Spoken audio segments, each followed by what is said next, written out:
I know I'm a little bit late to the fried chicken sandwich craze. However, I am here to present my ultimate fried chicken sandwich. This bad boy is gonna hit every possible note you could want in a chicken sandwich.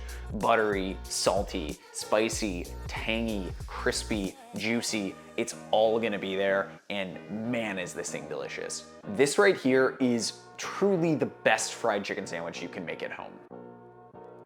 The most important part of the chicken sandwich is nailing a piece of crispy fried chicken while maintaining the juiciness of the meat itself. This is a much harder task than people realize, but I've got the formula for both. It starts with white meat, and that's gonna surprise a lot of you. I love a fried piece of dark meat as much as the next guy, but in a sandwich, I really prefer the texture of white meat. It's honestly easier to eat, and if you treat it right, it can be just as juicy as any dark meat. Start with around 1 pound of boneless, skinless chicken breasts that we'll be trimming up. Sometimes they can have a little bit of fat or connective tissue or like blood spots that can make for a rough eating experience. Cut the breasts in half to make pieces that are gonna fit onto our bun. Pick a point that's roughly like 60% up the breast. That way the thicker end is gonna be pounded and it's gonna lead to a piece that's even in thickness and in width. Cover your pieces of chicken in a piece of cling film and then smash them to pound them out to a lightly thinner product. You don't want anything thin like a chicken cutlet, but you don't want anything too thick that's gonna like kind of tense up like a baseball in the end.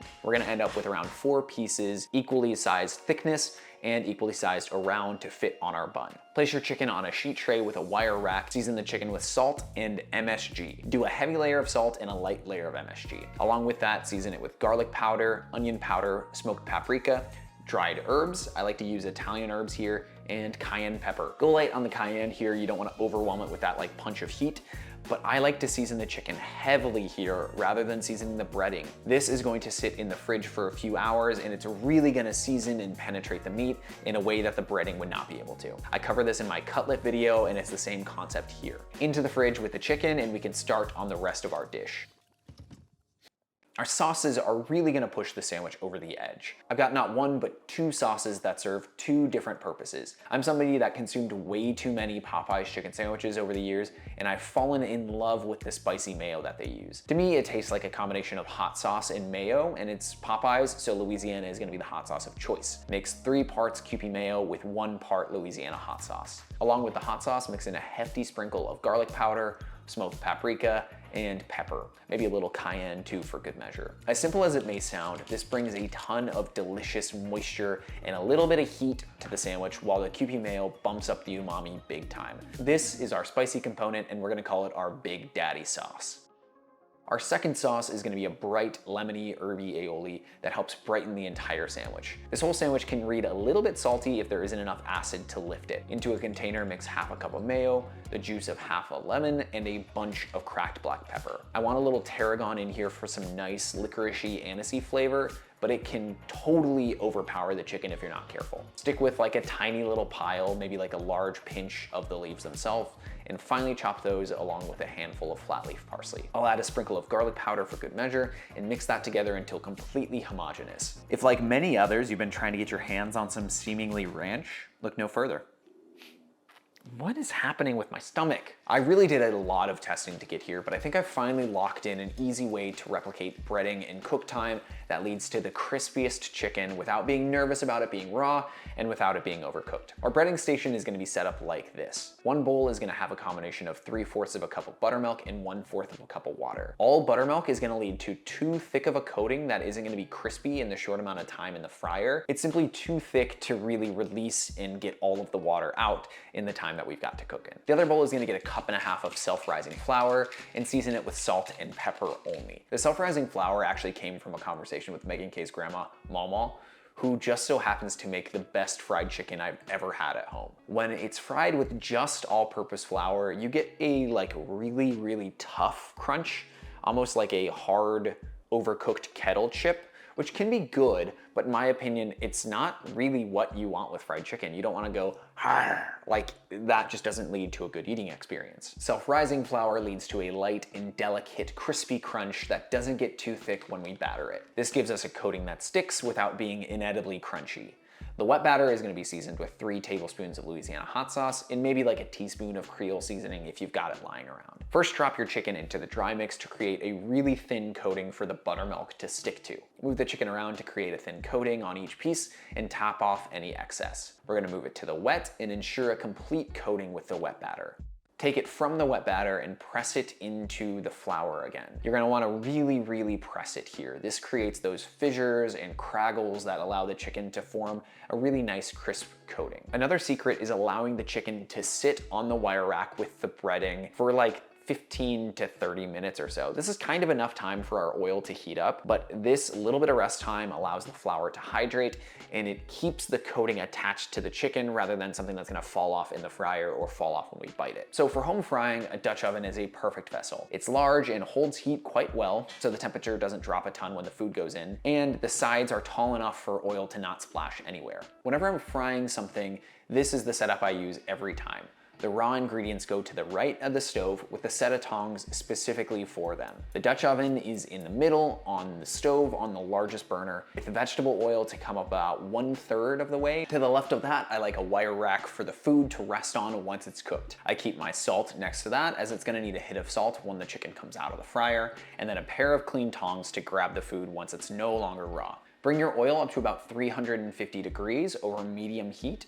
The truth is the heat is gonna vary wildly as the cold food enters the oil, but try your best to maintain it around at least 350 or so. It's gonna drop to like 320, rise to 340. I mean, we don't have an industrial fryer, so it's not gonna be perfect. Don't worry about it too much. Once it's up to temperature, add your chicken in 2 pieces. Don't overcrowd this and keep an eye on how the temperature changes. A good indication is the bubbling of the chicken itself.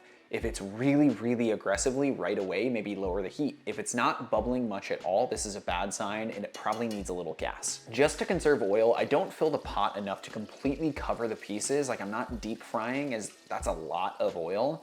What I do to combat this is I flip them every like 2 minutes or so. It's somewhere between a shallow and a deep fry, and in my opinion, this works perfectly well for the home cook. At around 350, these pieces are gonna need 7 minutes to be perfectly crispy without being overcooked. If they're a little bit bigger, go a little long. Anywhere around that range is gonna be really good. 8 minutes are gonna have a little bit drier of a product, but again, there's a little bit of wiggle room here. As long as your cut pieces are around the same size as mine are, these are gonna come out amazingly. When they come out of the fryer, hit them with a pinch of salt.